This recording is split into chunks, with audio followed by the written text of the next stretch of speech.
Hey guys, it's Goosebumps Completionist, bringing you a book review from Give Yourself Goosebumps. It's one of the special editions, and it's number 4, One Night in Payne House. This is one of the few Halloween-themed Give Yourself Goosebumps books they have in the run.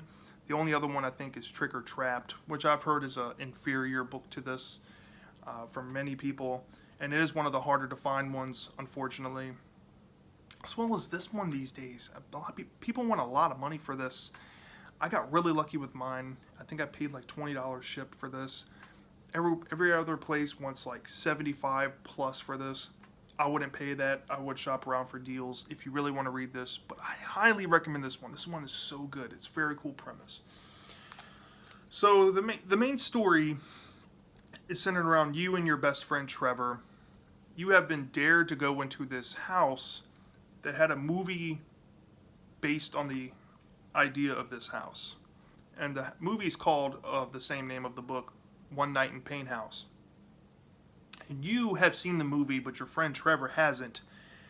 So you offer some strengths that Trevor does not have. And Trevor really will wear you down in this story, weigh you down.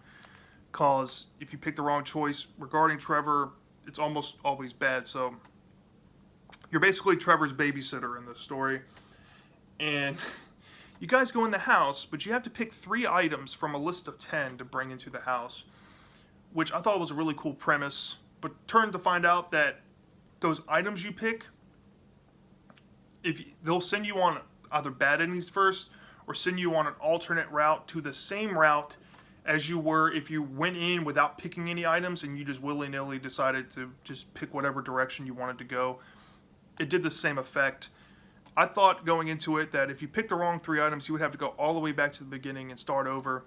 It wasn't the case, which actually really helped finishing this book. I'm pretty sure if they didn't structure it the way they did, and they had the item effect where you had to go back to the beginning, a lot of people probably would have hated this book, because this one was pretty hard to complete.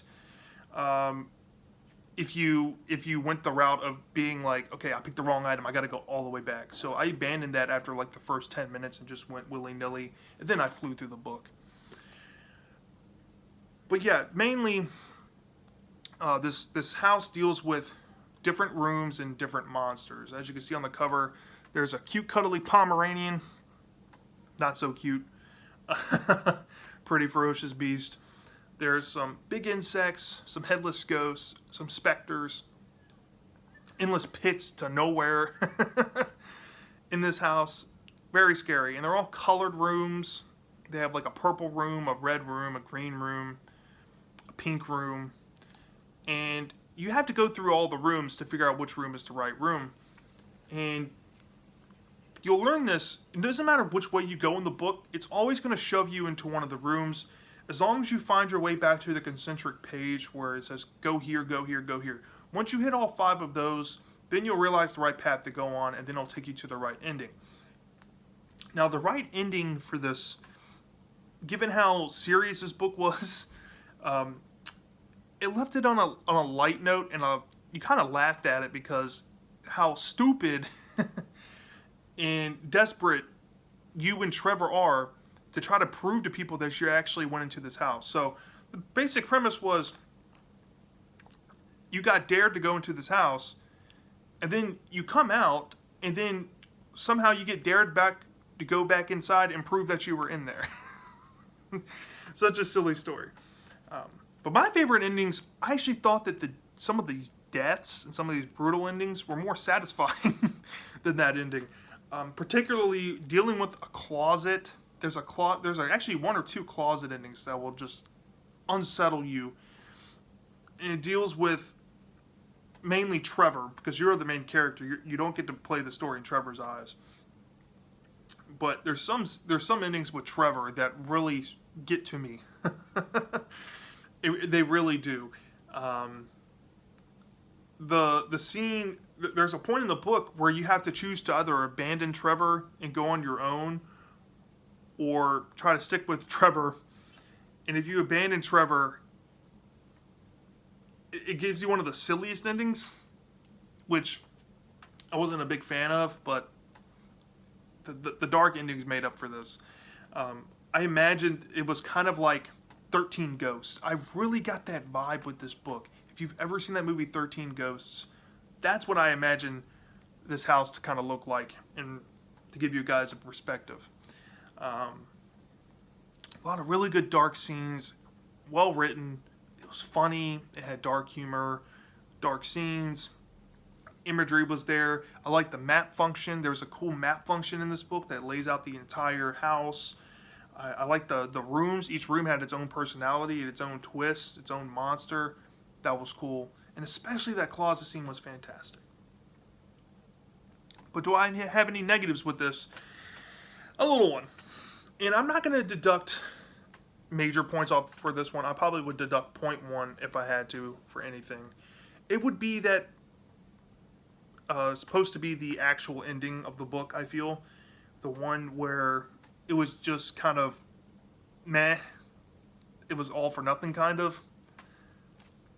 I really did not enjoy the actual ending that much.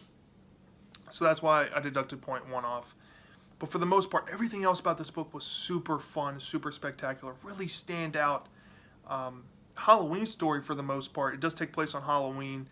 It will definitely give you that heebie-jeebie feel, especially if you're reading it in the dark with the flashlight on, like I tried to do. But I would recommend it, especially like now that I've read this whole thing. Probably around Halloween every year, I'm probably going to give this one a reread. This one definitely will be in that pile for the Halloween reads. But anyway, let's get to the ranking. Where would I rank One Night in Payne House on a scale from 0 to 5 stars? Like I said, I deducted 0.1 off the actual ending. I just thought it was kind of whatever. It really didn't do it for me. It kind of bugged me a little bit. Kind of like, you know, the ending to Zombie Halloween. I loved the entire book, but that very last paragraph just bugged me. I love this entire book except the actual endings page. If I can just rip that one out and get any other ending but that, I probably would have liked that better, but can't play woulda, coulda, shoulda. So I gave this one a 4.9 out of 5. Really, really excellent score. This is a fantastic book. Well above average Halloween story for the most part that I've ever read. I think you guys would really enjoy this. So what'd you guys think of One Night in Payne House? Did you love it? Did you hate it? Let me know in the comments section. And I'll see you next time.